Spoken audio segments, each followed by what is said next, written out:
Devin Haney has every reason in the world to be smiling. Things are looking up, brighter than ever, after securing his position as the undisputed lightweight champion of the world. Let's talk more about the dream.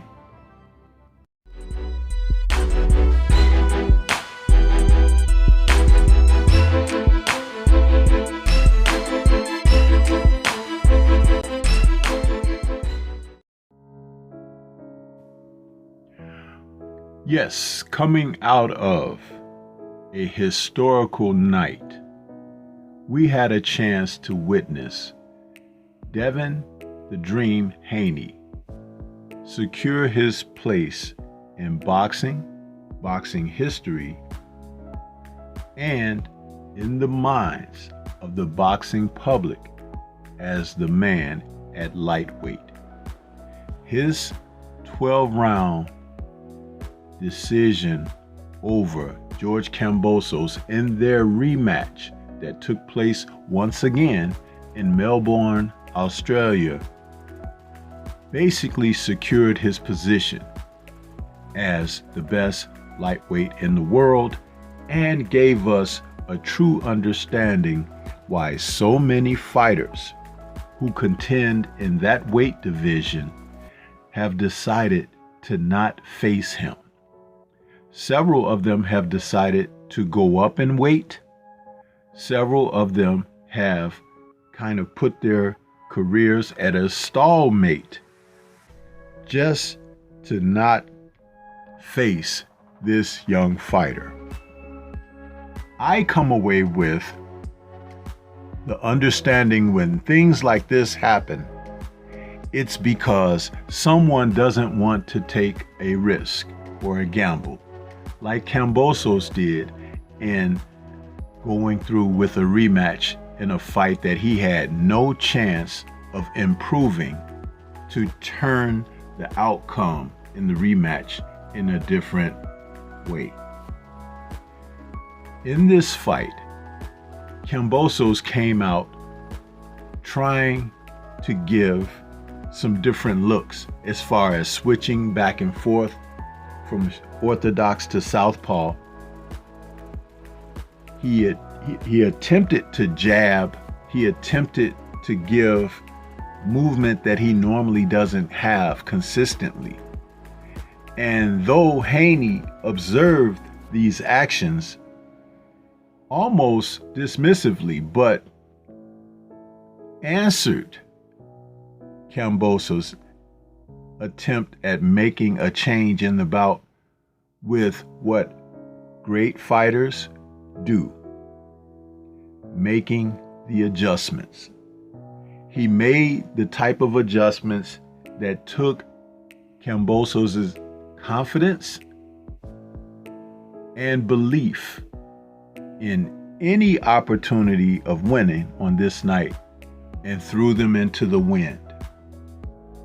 Not only did Devin Haney come back into this fight with his vaunted jab that basically carried him to victory the first go-round, George Kambosos Jr. could not get away from Devin Haney's jab in the first fight. And being that a fighter who catches jabs as if he's in the outfield looking for fly balls, what will he do to change that going into a second fight? Take more jabs. But Devin was very smart, because not only did he bring his vaunted jab, he brought his ring IQ with him as well.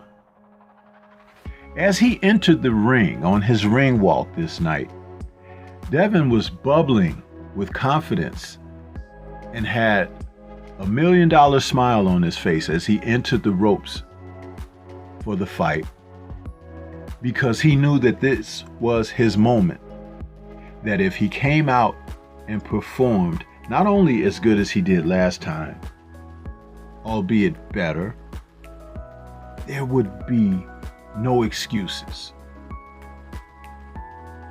Pundits would have to eat their words, like Kambosos ate the jab.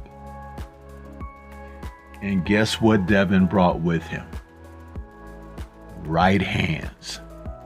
The right hands were mixed in after the jabs on this night, and they began to score early, frequent, often, fast, quick, at an alarming rate, to the point that George Kambosos immediately abandoned his newfound movements and strategy of switching from orthodox to southpaw and back to orthodox again. He then sought to duck and dip inside and try to clinch Haney, in which the announcers of the fight elected to come up with a new stat of about how many times Devin Haney clinched in this fight and the previous fight. Haney is a boxer. Clinching sometimes allows a fighter to break up some action or to slow things down or to provide a moment of rest where the referee will have to step in and break fighters. But Haney was not doing this either tactically or strategically. It was incidental in the fight because he was trying to lay hands on Kambosos as much as possible. The only drawback that I had was I felt he could have mixed in a little bit more body work to break Kambosos' conditioning down for the later rounds and give him an opportunity to stop Kambosos. But yet and still, that's difficult to do when almost every time you throw a right hand, it lands resoundingly off the skull of the opponent. And that was the case Saturday night in Australia, in front of many, many people who decided to see if Kambosos could really do it. Going into the fight, he was saying that if he were not victorious, he may consider retirement. That's the coward's way out. Do not retire, because what was shown in this match was just the difference in talent, separation of levels. You've often heard people say there are levels to this in the sport of boxing, but it was not on display more than it was in Melbourne on Saturday night. Devin Haney feasted on technical boxing, letting that jab go, letting the 1-2 go, letting the 1-2 and 2 and 2 and 2 go over and over again, to the point that we began to see the markings of his success in this bout. Yes, what it led to was Kambosos being busted up. There will be blood. When you cannot get out of the way of punches, you will get busted up.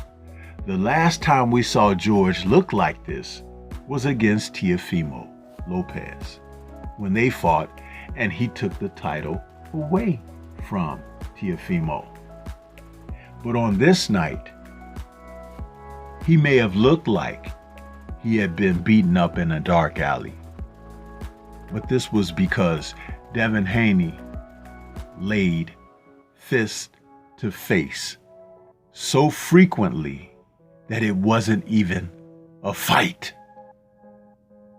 It was an exhibition of a skilled, technically proficient fighter having target practice. So, as some have said, Haney, the sky's the limit now.